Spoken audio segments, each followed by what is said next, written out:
Article 370 రద్దు. 6 ఏళ్ల క్రితం మోదీ ప్రభుత్వం తీసుకున్న సంచలన నిర్ణయం ఇది. జమ్మూ కాశ్మీర్కు ప్రత్యేక హోదాను రద్దు చేసి ఆ రాష్ట్రాన్ని 2 కేంద్రపాలిత ప్రాంతాలుగా పునర్వ్యవస్థీకరించారు. అయితే పరిస్థితులు చక్కబడిన తర్వాత ఆ ప్రాంతానికి రాష్ట్ర హోదా పునరుద్ధరిస్తామని కేంద్రం అప్పుడే చెప్పింది. ఇదంతా జరిగి 6 ఏళ్లు గడిచాయి. మరిప్పుడు జమ్మూ కాశ్మీర్లో పరిస్థితులు ఎలా ఉన్నాయి? బీజేపీ మినహా అక్కడి పార్టీలన్నీ ఆగస్టు 5ని బ్లాక్ డే అని ఎందుకంటున్నాయి? జమ్మూ కాశ్మీర్కు రాష్ట్ర హోదాను పునరుద్ధరిస్తారా? కేంద్ర ప్రభుత్వం ఆర్టికల్ 370ని రద్దు చేయడానికి ఓ బలమైన కారణం ఉగ్రవాదాన్ని అరికట్టడం. గత 6 ఏళ్ల డేటా చూసుకుంటే తీవ్రవాద దాడులు చాలా వరకు తగ్గిపోయాయి. 2019 ఆగస్టు 5 నుంచి 2025 ఆగస్టు 4 వరకు తీవ్రవాద సంబంధ ఘటనల్లో 1230 మంది చనిపోయారు. ఇది అంతకుముందు 6 ఏళ్లతో పోలిస్తే 33% తక్కువ. స్థానిక నియామకం 2019లో 129 నుండి ఈ ఏడాది కేవలం 1కి పడిపోయింది. ఈ సంవత్సరం నమోదైన మరణాలన్నీ ఏప్రిల్లో జరిగిన పహల్గాం ఉగ్రదాడిలోనే సంభవించాయి. రాళ్లు రువ్వడం, అపహరణలు, ఆయుధాల దోపిడీ సంఘటనలు పూర్తిగా తగ్గిపోయాయి. ఎన్కౌంటర్లు కూడా బాగా తగ్గిపోయాయి. ఆర్టికల్ 370 రద్దు జమ్మూ కాశ్మీర్ ఆర్థిక వ్యవస్థకు కూడా ఊతమిచ్చింది. ఇక పెట్టుబడుల్ని ఆకర్షించేందుకు 2021లో కేంద్రం రాయితీలివ్వడానికి కొత్త పారిశ్రామిక పథకాన్ని ప్రారంభించింది. ఇప్పుడు ప్రతిపాదిత పెట్టుబడులు 1.63 లక్షల కోట్లకు చేరుకున్నాయి. ఇందులో 50,000 కోట్లకు పైగా వివిధ దశల్లో అమల్లో ఉన్నాయి. 359 పారిశ్రామిక యూనిట్లలో ఉత్పత్తి ప్రారంభమైంది. మరో 1424 యూనిట్లు పూర్తయ్యే దశల్లో ఉన్నాయి. 2020కి ముందుతో పోల్చితే 2024-25లో పెట్టుబడులు 10 రెట్లు ఎక్కువగా వచ్చాయని ప్రభుత్వం చెబుతోంది. అక్కడ పన్ను ఆదాయాలు కూడా గణనీయంగా పెరిగాయి. 2022 నుండి 24 మధ్య జీఎస్టీ వసూళ్లు 12%, ఎక్సైజ్ 39%, పన్నేతర ఆదాయాలు 25% పెరిగాయి.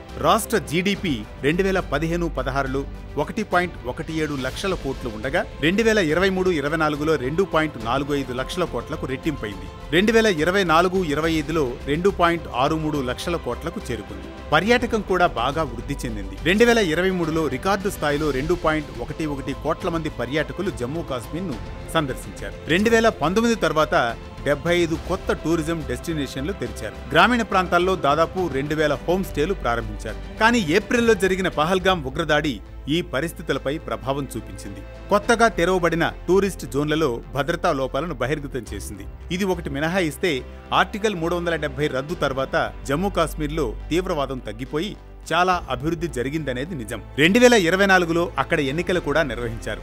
అయితే ఈ ఎన్నికల్లో రాష్ట్ర హోదా, ఆర్టికల్ 370ని పునరుద్ధరించే అంశాలు రాజకీయ పార్టీల బ్రహ్మాస్త్రాలుగా మారాయి. ఆర్టికల్ 370 పునరుద్ధరణ, పూర్తిస్థాయి రాష్ట్ర హోదా సాధనకు కృషి చేస్తామన్న వాగ్దానాన్ని నమ్మి ప్రజలు నేషనల్ కాన్ఫరెన్స్ పార్టీకి పట్టం కట్టారు. అప్పటి నుండి జమ్మూ కాశ్మీర్లో రాజకీయ కార్యకలాపాలు తిరిగి ప్రారంభమయ్యాయి. ఎన్నికలకు ముందే లెఫ్టినెంట్ గవర్నర్కు కొన్ని అధికారాలిచ్చారు. దీనివల్ల ఎన్నికైన పాలనా వ్యవస్థ అధికారం పరిమితమైంది. అందుకే అధికారంలోకి రాగానే ఒమర్ అబ్దుల్లా మంత్రివర్గం రాష్ట్ర హోదా పునరుద్ధరణ కోసం తీర్మానించింది. ఆర్టికల్ 370ని రద్దు చేసిన రోజు కావడంతో ఆగస్టు 5ని బీజేపీ మినహా అన్ని రాజకీయ పక్షాలు బ్లాక్ డేగా పాటిస్తున్నాయి. బ్లాక్ డేలో భాగం కానున్న పార్టీల్లో నేషనల్ కాన్ఫరెన్స్, కాంగ్రెస్, పీడీపీ ఉన్నాయి. ఆగస్టు 5న రాత్రి 9 గంటల నుంచి 15 నిమిషాల పాటు కాశ్మీర్ వ్యాప్తంగా లైట్లను ఆపివేసి ఆర్టికల్ 370, ఆర్టికల్ 35A రద్దును ముక్త కంఠంతో వ్యతిరేకించాలని మాజీ CM, PDP chief Mehbooba Mufti పిలుపునిచ్చారు. కేంద్ర ప్రభుత్వ నిర్ణయం వల్ల కాశ్మీరీల గొంతు, హక్కులు మోగబోయాయన్నారు. కాశ్మీరీలను సంప్రదించకుండానే వారి రాజ్యాంగ హక్కులను రద్దు చేశారని మెహబూబా ముఫ్తీ ధ్వజమెత్తారు. తమకు చాలా అన్యాయం జరిగిందన్నారు. ఇక అధికార ఎన్సీపీ అధ్యక్షుడు ఫరూక్ అబ్దుల్లా జమ్మూ కాశ్మీర్కు రాష్ట్ర హోదాను మళ్లీ ఎప్పుడిస్తారని కేంద్ర ప్రభుత్వాన్ని ప్రశ్నించారు. జమ్మూ కాశ్మీర్లోని రాజ్భవన్లో కేంద్ర ప్రభుత్వం తరపున వైస్రాయ్ కూర్చుని ఉన్నారని, కాశ్మీర్లో ప్రభుత్వం ఉన్నా వైస్రాయే అన్నీ తానై నడుపుతూ ఉంటారని ఆయన మండిపడ్డారు. ఈ పాలనా పద్ధతిలో మార్పు జరగాల్సిన సమయం వచ్చిందని, ఇదొక ప్రజాస్వామిక దేశమన్నారు. గత 6 ఏళ్లలో జమ్మూ కాశ్మీర్ కోసం ఏం చేసిందో చెప్పాలని కేంద్ర సర్కారును ఫరూక్ అబ్దుల్లా ప్రశ్నించారు. చారిత్రక జమ్మూ కాశ్మీర్ రాష్ట్రాన్ని కేంద్రపాలిత ప్రాంతంగా మార్చడాన్ని తాము అస్సలు అంగీకరించమని కాంగ్రెస్ కూడా ప్రకటించింది. కానీ బీజేపీ మాత్రం తాము చేసిన పనిని సమర్థించుకుంటోంది. జమ్మూ కాశ్మీర్లో శాంతికి బాటలు వేసిన గొప్ప రోజు ఆగస్టు 5 అని,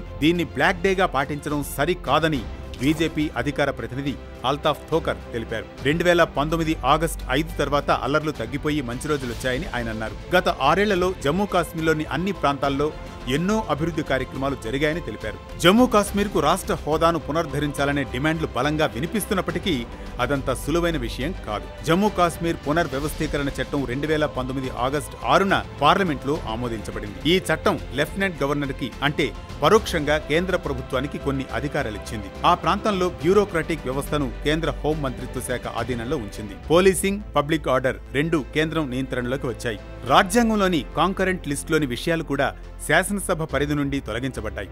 ఈ చట్టం లెఫ్టినెంట్ గవర్నర్ సిఫార్సు లేకుండా ఆర్థిక లేదా పన్ను సంబంధిత చిక్కులతో కూడిన బిల్లుల్ని ప్రవేశపెట్టకుండా నిషేధించింది. కాబట్టి ఒకవేళ రాష్ట్ర హోదాను పునరుద్ధరిస్తే జమ్మూ కాశ్మీర్లో ఎన్నికైన ప్రభుత్వానికి బలం చేకూరుతుంది. ఇది కేంద్ర ప్రభుత్వ నియంత్రణను తగ్గిస్తుంది. గతంలో 5 యూటీలకు పార్లమెంట్ రాష్ట్ర హోదా మంజూరు చేసింది. 1971లో హిమాచల్ ప్రదేశ్, 1972లో మణిపూర్, త్రిపుర, 1987లో అరుణాచల్ ప్రదేశ్, మిజోరంలకు రాష్ట్ర హోదా ఇచ్చారు. అయితే ఇప్పుడు జమ్మూ కాశ్మీర్కు రాష్ట్ర హోదాను పునరుద్ధరించడానికి పునర్వ్యవస్థీకరణ చట్టాన్ని రద్దు చేయాలి. కేంద్రం పార్లమెంట్లో కొత్త బిల్లును ప్రవేశపెట్టాలి.